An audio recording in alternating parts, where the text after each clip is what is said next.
मैं संदीप पारिक आपका विनय क्लास में स्वागत करता हूं।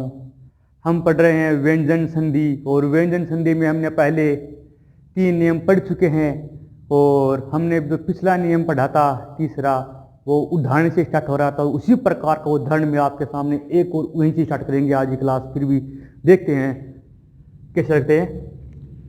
देखो यह है अपनी व्यंजन संधि। कौन सी है? व्यंजन संधि। व्यंजन संधि में देखो आज हम पहले वापस उदाहरण से ही स्टार्ट करेंगे। देखो आपके सामने मैंने एक रखा है, यहां पर उदाहरण है कब्ज। इसका संधि विच्छेद करना है, कैसे करेंगे? देखो हमने पहला नियम कौन सा पढ़ा था? प्रथम वर्ण के बाद में, प्रथम वर्ण के बाद में कोई भी सघोष वर्ण आए तो प्रथम वर्ण अपने ही वर्ग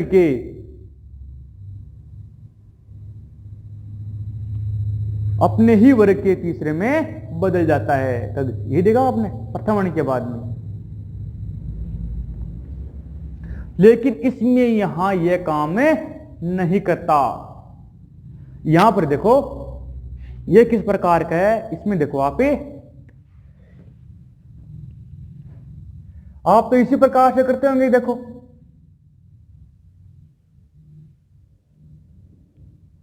प्रथम प्लस सघोष, कोई भी बना जाए सघोष, तो ये किससे बदल रहा है? तीसरे में। ऐसे कर, लेकिन ये गलत होगा, ये ऐसे नहीं होगा। ये देखो कैसे होगा।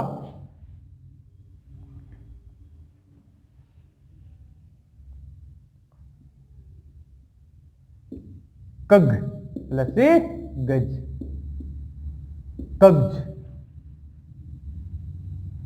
इसमें नियम कौन सा लग रहा है? देखो चौथा वर्ण प्लस कौन सा आ जाए? तीसरा या चौथा वर्ण आ जाए यहां पर। तो यह चौथा वर्ण किसमें बदलता है? अपने ही वर्ग के तीसरे में बदलता है। ये नियम लगता है इसमें। समझ में आया आपके इतना? देखो आप कग्ज का, तो यहां पर ये किस में बदल रहा है? घ बदलेगा ग में, यहां पर कै प्लस ग प्लस गज, तो किससे बन गया? कग्ज। ये लो कग्ज। समझ में आ गया होगा आपके? चलो इसकी आपको मैं परिभाषा भी ऐसे लिखा देता हूं। देखो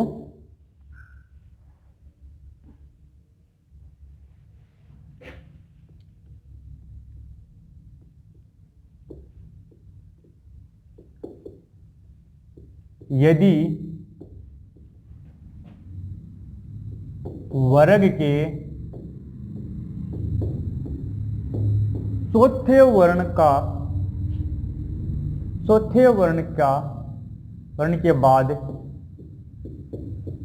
यदि वर्ग के चौथे वर्ण के बाद, यदि वर्ग के चौथे वर्ण के बाद या चौथे वर्ण के साथ, चौथे वर्ण के साथ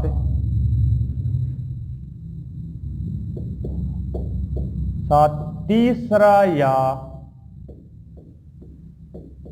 चौथा वर्ण, तीसरा या चौथा वर्ण का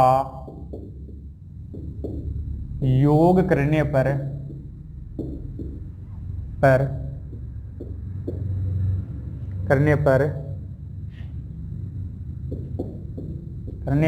चौथा वर्ण अपने ही वर्ग के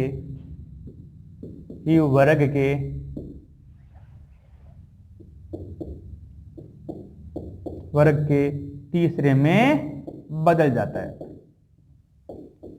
अपने वर्ग के तीसरे में बदल जाता है। अपने ही वर्ग के तीसरे में बदले जाता है। सुना आप कितना? अपने ही वर्ग के तीसरे में बदल जाता है। देखो जैसे उदाहरण लेते हमने यहां पर आप सामने लिया एक, देखो जैसे इसको हम ऐसे कहते हैं ना, युद्ध या युद्ध। इसका संधि विच्छेद कैसे होगा? देखो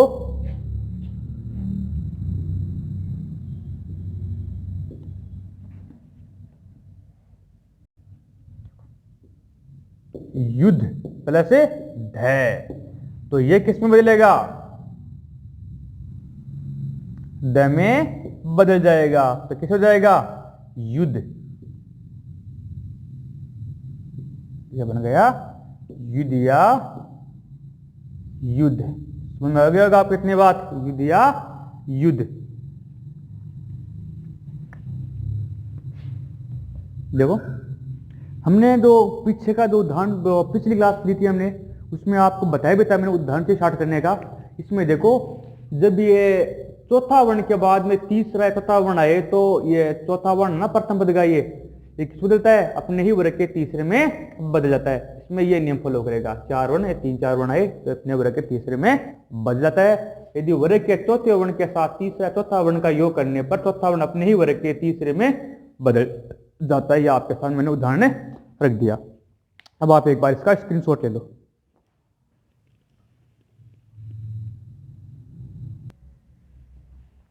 अब देखो आप नियम नंबर 5,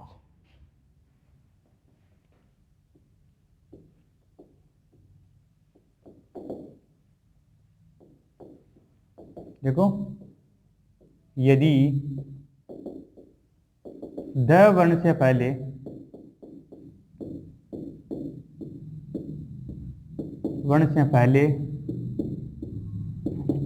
री हो तो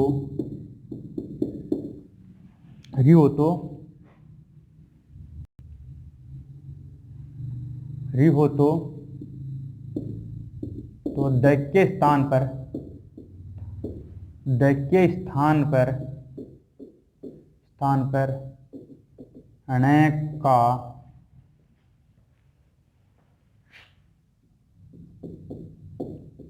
ण का आदेश हो जाता है। द वर्ण से पहले री आ जाए तो द के स्थान पर किसका आदेश होता है, ण का आदेश हो जाता है। मतलब द किस बदल जाता है, ण में बदल जाता है। अब देखो आप आगे, मैं आपके सामने एक उदाहरण लिख रहा हूं यहां पर, मृण्मय। कैसे करोगे आप, हमने जो पढ़ा है वही काम मिलेंगे तरीके से।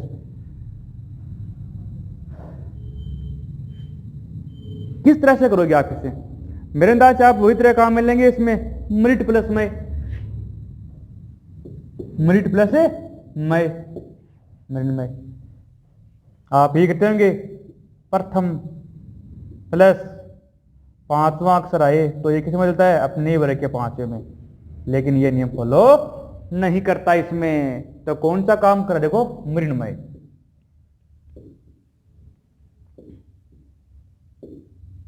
देखो मृद प्लस मय, मृद प्लस मय। मृदा किसे बोलते हैं, मिट्टी को बोलते हैं। किसे बोलते हैं, मिट्टी को बोलते हैं। अब देखो द के पहले क्या है, र है, क्या है, री। देखो मैं प्लस री प्लस द प्लस मय। अब देखो यहां पर ये द के पहले री है ना, तो ये द किस में बदलेगा, ण में बदल जाएगा। तो यहां पर बदला क्या, मृण्मय।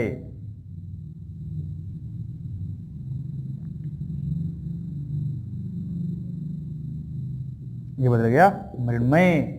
अब आपके सामने एक उदाहरण हो रहा था, देखो मृण्मय,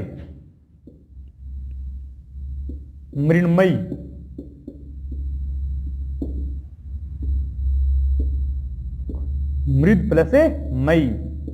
सही है एकदम, बार बार समझने की आपको जरूरत नहीं है, समझ रहे हैं आपको इसके बारे में। ये देखो मृण्मूर्ति,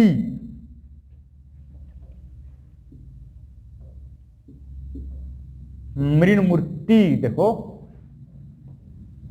मृद मूर्ति ना, मिट्टी से बनी हुई मूर्ति, मृद प्लस मूर्ति। मैं प्लस री प्लस द प्लस मूर्ति। इधर काम मिल गया हमने, यहां पर ये मिल गया, ये बन गया मृद। द किस में मिलेगा, ये द ण में बदल जाएगा ये। तो मृण मूर्ति हो जाएगा, मृण मूर्ति। समझ में आ गया होगा आपको ये बात। अब दोबारा समझ लो आप एक बार इसे।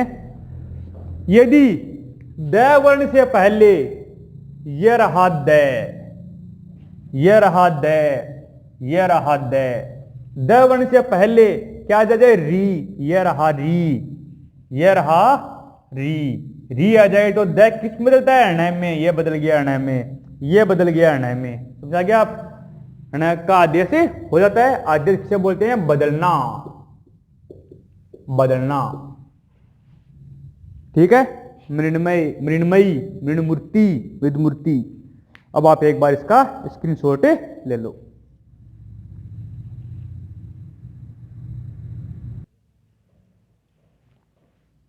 अब देखो आप नियम नंबर 6।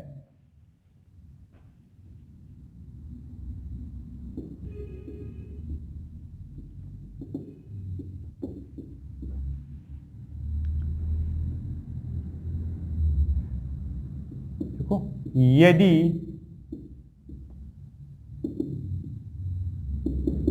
मैं वर्ण के बाद, मैं वर्ण के बाद, यदि मैं वर्ण के बाद स्पर्श व्यंजन,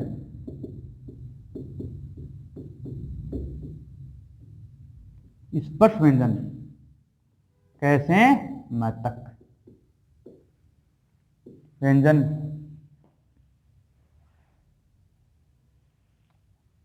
यदि मैं वर्ण के बाद स्पर्श व्यंजन आए या मैं वर्ण के साथ, यदि मैं वर्ण के साथ स्पर्श व्यंजन का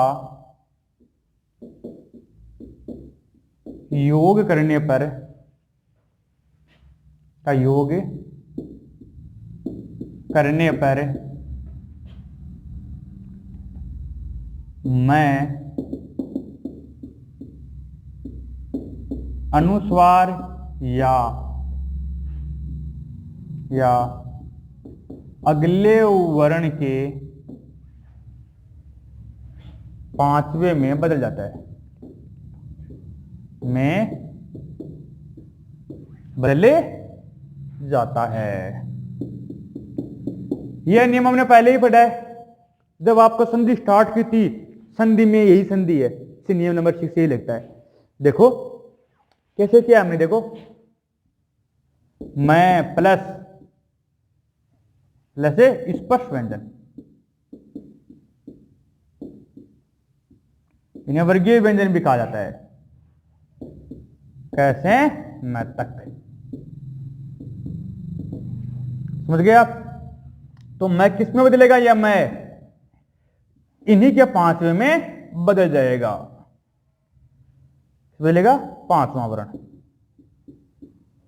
पांचवें वर्ण में बदल जाएगा। या इसे हम अनुस्वार भी लिख सकते हैं। क्या, अनुस्वार भी लिख सकते हैं।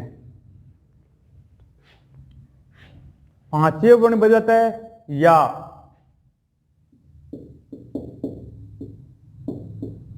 अनुस्वार में भी लिख सकते हैं। समझ गए आप, या अनुस्वार में भी लिख सकते हैं। तो अतः अनुस्वार भी लिख सकते हैं इसकी जगह। अब आप देख लो, कुछ हम इसके उदाहरण करते हैं। देखो एक बार, देखो यहां पर एक मैं उदाहरण करता हूं। देखो शंकर, या देखो आपके सामने लिखा ना शंकर, क्या शंकर वाला चलेगा इसमें?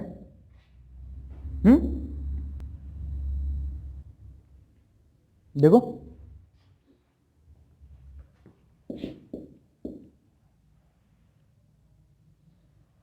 तो ये नहीं चलेगा, इसमें चलेगा। देखो शंकर का नहीं चलेगा, इसमें चलेगा। देखो एक बार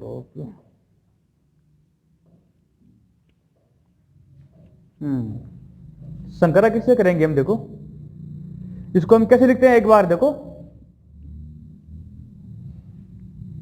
एक बार संकेत से पहले जो संधि का है ना, एक बार वो समझ लो आप। शंकर का भी कहता हूं आपको। संधि, संधि का हम कैसे कहते हैं, देखो ये संधि है, ही संकर या संधि, इसमें लिया क्या मैं वर्ण के बाद में, देखो उसी पर देखो सम प्लस कर, सम प्लस धी, सेम आ रहा है, संकर संधि। इस पर में कोई भी कैसे लेकर मैं तक यहां पर कहा गया, तो यह मैं किस में बदलेगा, या मैं न में बदल जाएगा, और यहां पर यह मैं किस में बदलेगा, यह न में बदल जाएगा। तो यहां पर इसको हम कैसे लिख सकते हैं, इसको संधि भी लिख सकते हैं और संधि भी लिख सकते हैं। इसको कैसे लिखते हैं हमें, इसको संकर भी लिख सकते हैं और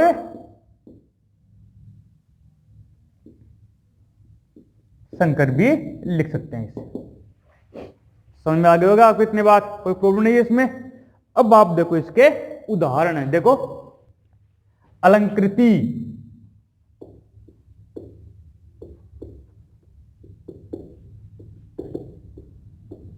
देखो अलम प्लस कृति, अलंकृति, अलंकरण, अलम प्लस करण, संधान,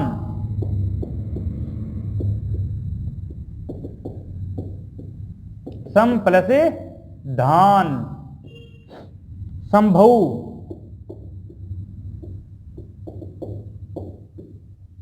सम प्लस भव, संबंध,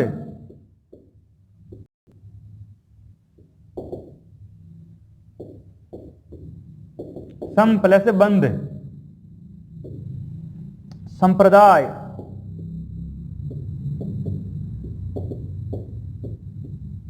सम प्लस प्रदाय।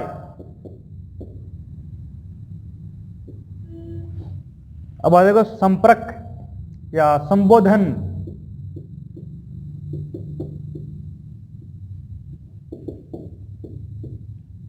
सम प्लस बोधन। एक देखो संजय,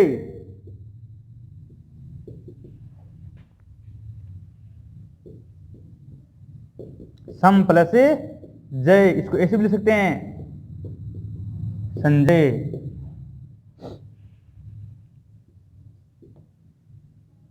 मंजू, मम प्लस जू, ऐसे भी लिख सकते हैं मंजू, ये सही होता है। समझ आ गया आपकी बात। ये काफी उदाहरण इसके देखो आप, यदि आप जो संधि पढ़ रहे हो, डायरेक्टली एग्जाम पूछ रहे संधि में कौन सी संधि है, व्यंजन संधि, ये तरीका रहेगा काम में। समझ गया आप। यदि मैं वर्ण के साथ स्पष्ट व्यंजन कैसे लेकर मैं तक का योग करने पर मैं अनुस्वार या अगले वर्ण के पांचवें में बदल जाता है, यहां पे लिखा है अनुस्वार में बदल जाता है, तो दोबारा इसकी लिखने की जरूरत नहीं है। मैं प्लस स्पर्श व्यंजन कैसे लेकर मैं तक, यहां पर संकर लिखा है सम प्लस कर, संकर, संधि सम प्लस धी, संधि, ठीक है।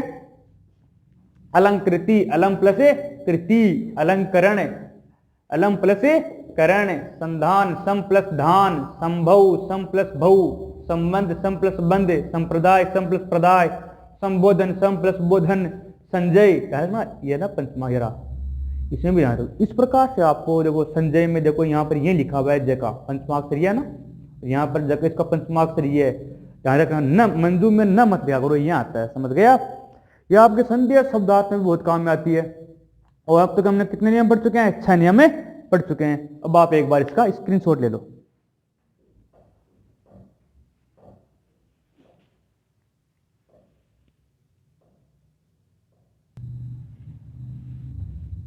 अब देखो आप आगे,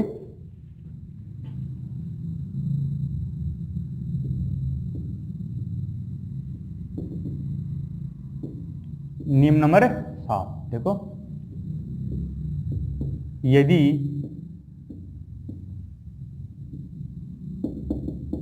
मैं वर्ण के साथ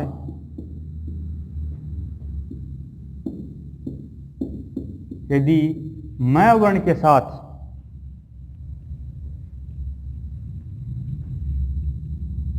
साथ अंतस्थ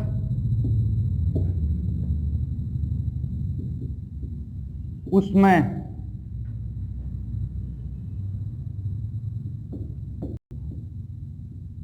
व्यंजन और संयुक्ताक्षर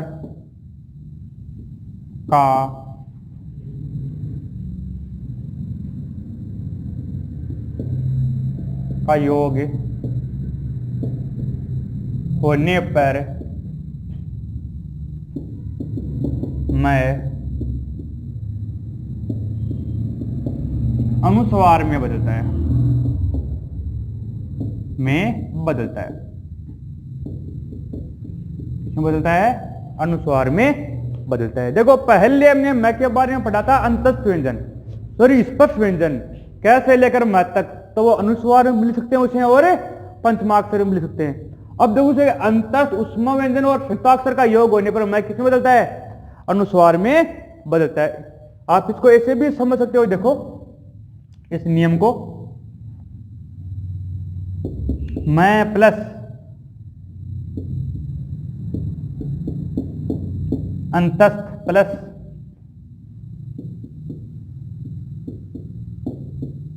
ऊष्मा व्यंजन प्लस संयुक्ताक्षर,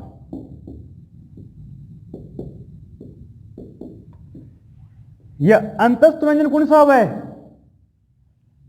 ये रे ले और वे। ऊष्मा व्यंजन कौन सा है?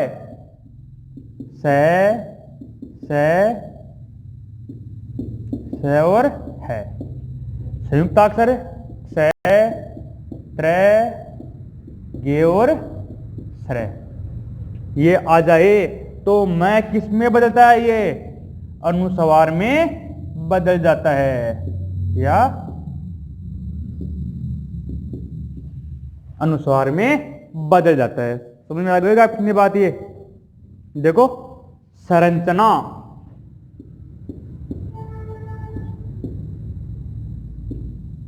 संरचना देखो सम प्लस रचना, संरचना। समझ गए आप? यहां पर क्या है? ये देखो स है प्लस मैं प्लस रचना, तो यह मैं किस में बदलेगा? अनुस्वार में बदल जाएगा। तो क्या हो जाएगा यहां पर? संरचना। समझ में आ गया होगा आपके इतना? अब तो धन देखते हैं इसके संयोग, संयोग देखो सम प्लस योग, संयोग। तुमने लगेगा आपको ये बात? संरक्षण, रक्षण सम प्लस रक्षण, संलग्न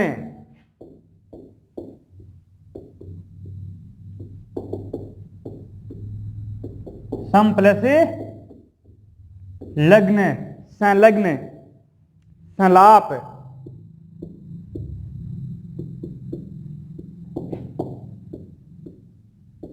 सम प्लस लाप। क्या हो गया? संलाप, संयम,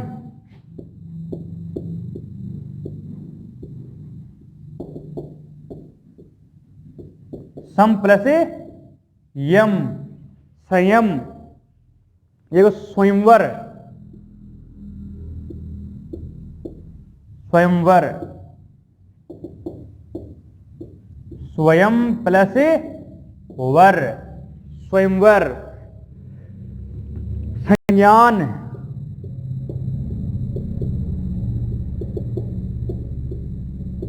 सम प्लस ज्ञान। क्या हो गया? संज्ञान, संक्षिप्त,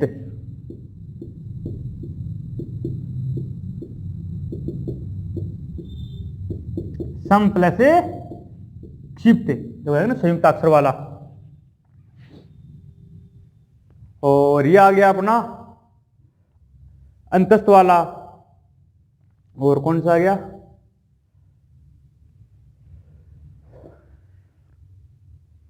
ठीक है। अब देखो आप एक बार इसको दोबारा समझ लो।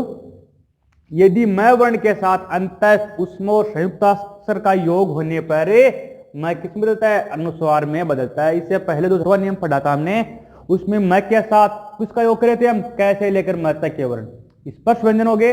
अब मैं के साथ में अंतस्थ, ऊष्म और संयुक्त अक्षर का योग कर रहे हैं, तो एक किस बदलता है? अनुस्वार में। देखो स्पर्श व्यंजन का योग होने पर उसको हम पंचमाक्षर भी लिख सकते हैं और अनुस्वार भी, लेकिन मैं के साथ अंतस्थ, ऊष्म और संयुक्ताक्षर का योग होता है तो मैं क्या बदलता है? केवल अनुस्वार में ही बदलता है।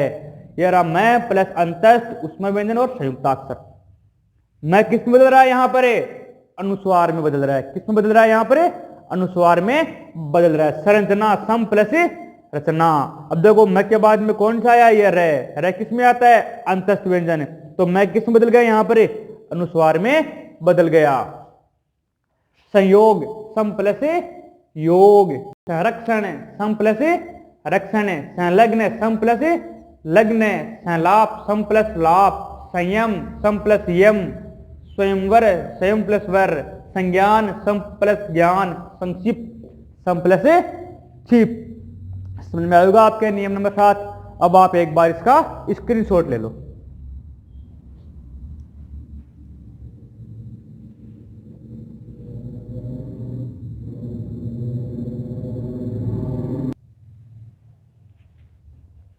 अब देखो नियम नंबर 8।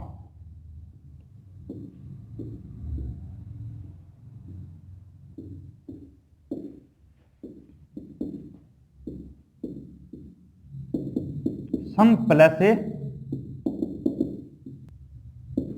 त्रिधातु से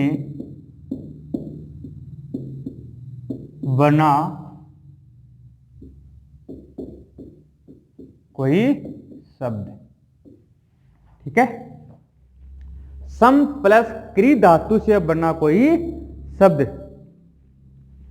ये तो हो गया यहां पर मैं, ये हो गया क्री। अब यहां पर क्या है कि दंते स का आगम हो जाता है। किसका? दंते स का आगम हो जाता है। ये लो, ये स,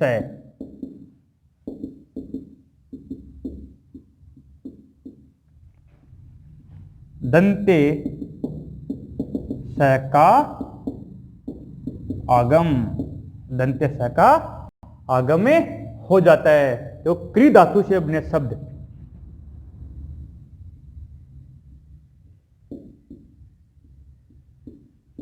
क्री धातु से बने शब्द को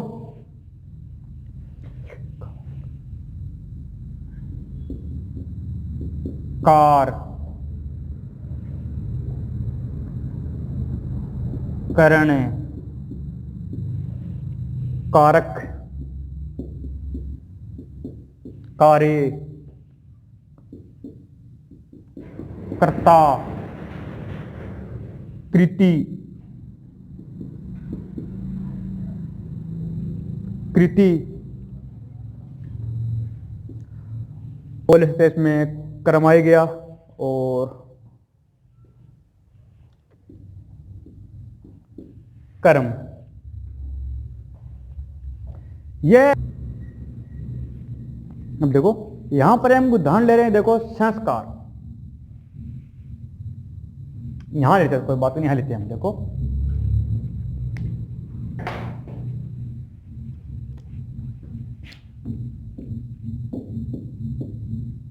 संस्कार, देखो सम प्लस कार, ठीक है। स प्लस मैं प्लस कार, ये मैं तो किस में हो जाएगा? यहां पर अनुस्वार में, और यहां पर आगम किसका हो जाएगा? प्लस दंते स का आगम प्लस कार, ये हो जाएगा। क्या हो जाएगा यहां पर? संस्कार, संस्कार,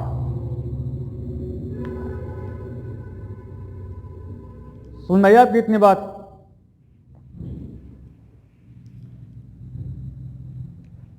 अब देखो कुछ उदाहरण है वो और लेते हैं हम इसके। देखो आप आगे देखो, संस्करण है,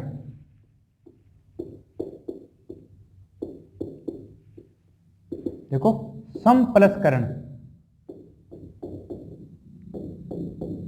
देखो संस्करण है, समप्लसीकरण, संस्कृत,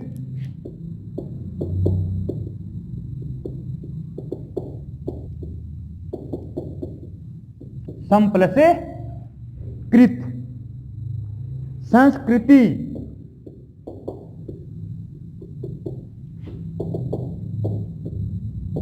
समप्लसीकृति, ये देखो संस्कार्य,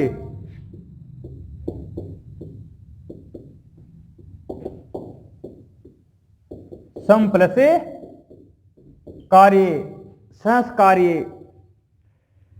संस्कृता,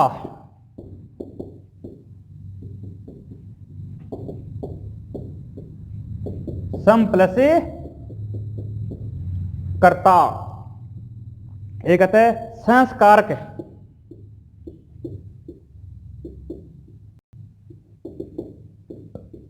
समप्लसे कारक। उदाहरण काफी हो गए होंगे मेरे अंदाज से इतने।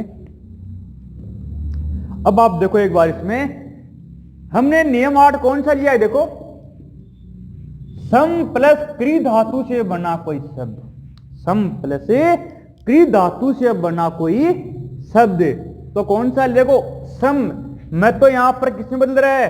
अनुस्वार में। और यहां पर देखो इनके बीच में क्या हो रहा है? दंत स का आगम हो रहा है। यहां पर कृ धातु के शब्द कार, करण, कारक, कार्य, कर्ता, कृति, क्रम, ऐसे कृ धातु के कोई भी शब्द ले सकते हैं यहां पर। तो संस्कार, सम प्लस कार, स मैं और कार, यहां मैं तो अनुस्वार बदल गया यहां पर, और स का क्या हो गया यहां पर? आगम हो गया। किसका आगम? आगम बोलते हैं नया शब्द, आगम हो गया, इसका नया सा आ गया यहां पर। संस्कार। अब देखो संस्करण, सम प्लस करण, संस्कृत सम प्लस कृत, संस्कृति सम प्लस कृति, संस्कार्य सम प्लस कार्य, संस्कर्ता सम प्लस कर्ता, संस्कारक सम प्लस कारक। वैसे कोई हार्ड नहीं है, एक बार आप इन नियमों को पढ़ो, साथ में उदाहरण लो। कभी उदाहरण भी साथ में करवा रहा हूं आपको, बोर्ड पर हस्तलिखित करवा रहा हूं हाथ से, न कि पिन डाल दिया डायरेक्टली करवा रहा हूं आपको, नहीं, सीधे बोर्ड पे करवा रहा हूं। साथ साथ में आपको ध्यान में रहे, आप भी बता सकें, आप साथ साथ में नोट्स तैयार करते रहो। इससे क्या कि आपकी प्रैक्टिस भी हो जाएगी और आपका चैप्टर भी तैयार हो जाएगा। कोई भी एग्जाम दे लो, एग्जाम RDC का दे लो, रिट का दे लो, सब में आती है हिंदी। ठीक है, अब आप एक बार इसका स्क्रीनशॉट ले लो।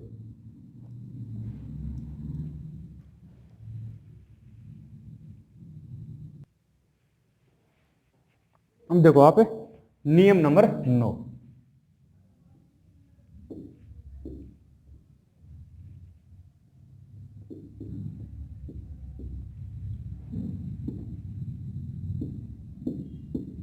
परि प्लस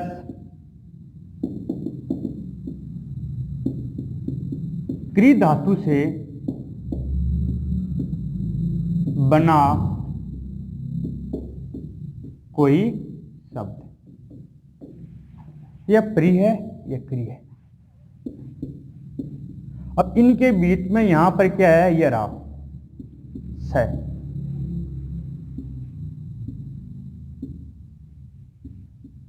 मूर्धन्य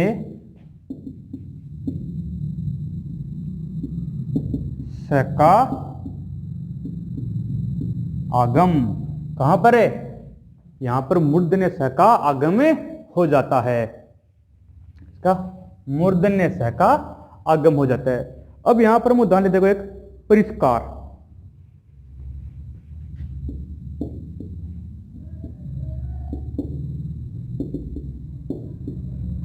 परि प्लस कार।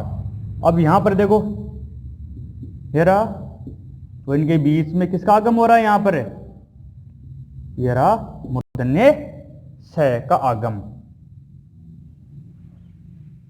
क्या हो गया? परिष्कार, परि प्लस कार्य, परिष्कार। देखो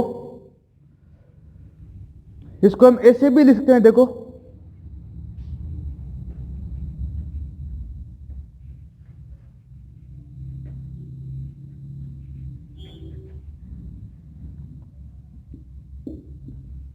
परी प्लस स प्लस कार, तो कैसे लिखा जाएगा इसे फिर?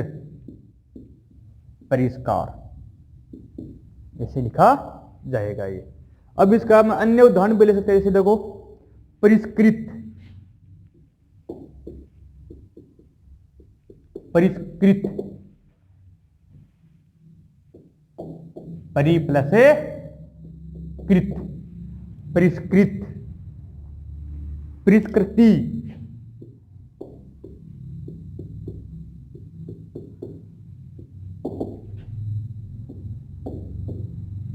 परि प्लस कृति, परिष्कृति। और लिखते हैं यहां पर परिष्करण,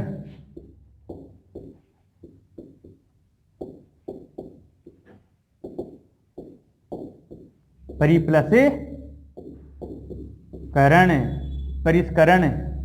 और उदाहरण देखें तो इसमें आता है अपने देखो परिष्कर्ता,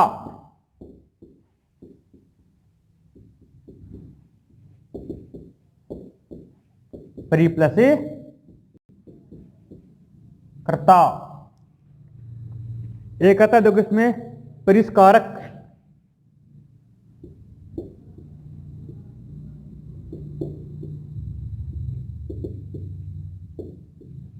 परि प्लस कारक, परिष्कारक। अब देखो समझ में आएगा आपको कितना?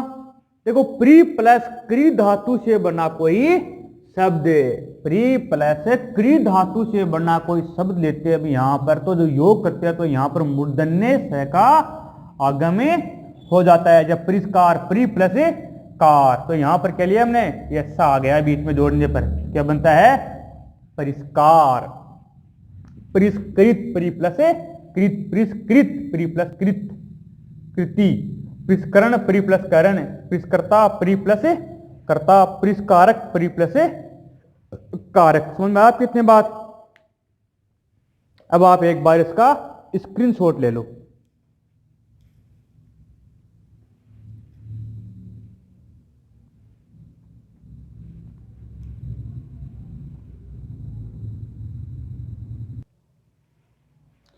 अब देखो आप आगे,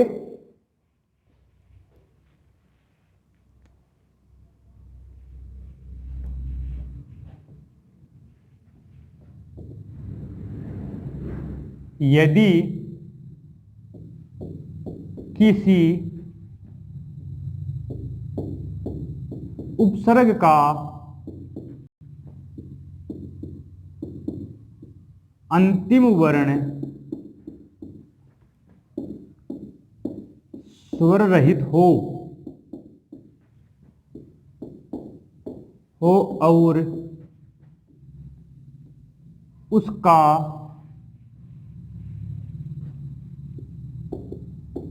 स्वर के साथ, उसका स्वर के साथ मेल करने पर वह संधि नहीं संयोग कहलाता है। संयोग कहलाता है। समझ गया आप बात? जैसे मान लो मैंने यहां पर लिया, देखो समाचार,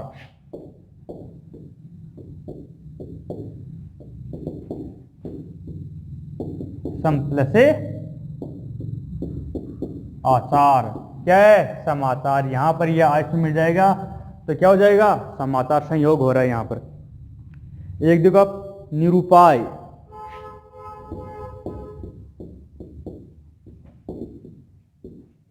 निरुपसर्ग है प्लस उपाय, क्या हो गया? निरूपाय। एक देखो निरुत्तर,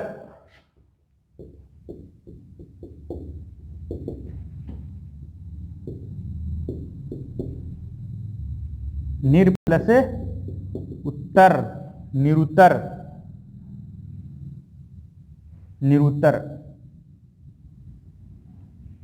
निर प्लस उत्तर क्या हो गया? निरुत्तर। निरुत्तर। यहां पर क्या हो रहा है? संयोग हो रहा है। क्या हो रहा है? संयोग हो रहा है। सम प्लस आकार, निर प्लस उपाय, निर प्लस उत्तर, निरुत्तर, ये क्या पर क्या है? संयोग है। देखो, यदि किसी उपसर्ग का अंतिम वर्ण स्वर रहित हो और उसका स्वर के साथ मेल करने पर संधि नहीं, संयोग कहलाता है। समाचार, निरूपाय, निरुत्तर, ये सारे संयोग के ही उदाहरण हैं। अब आप इसका स्क्रीनशॉट ले लो।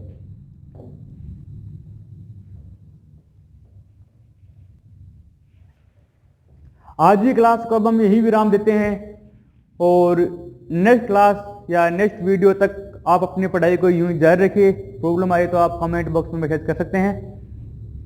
धन्यवाद।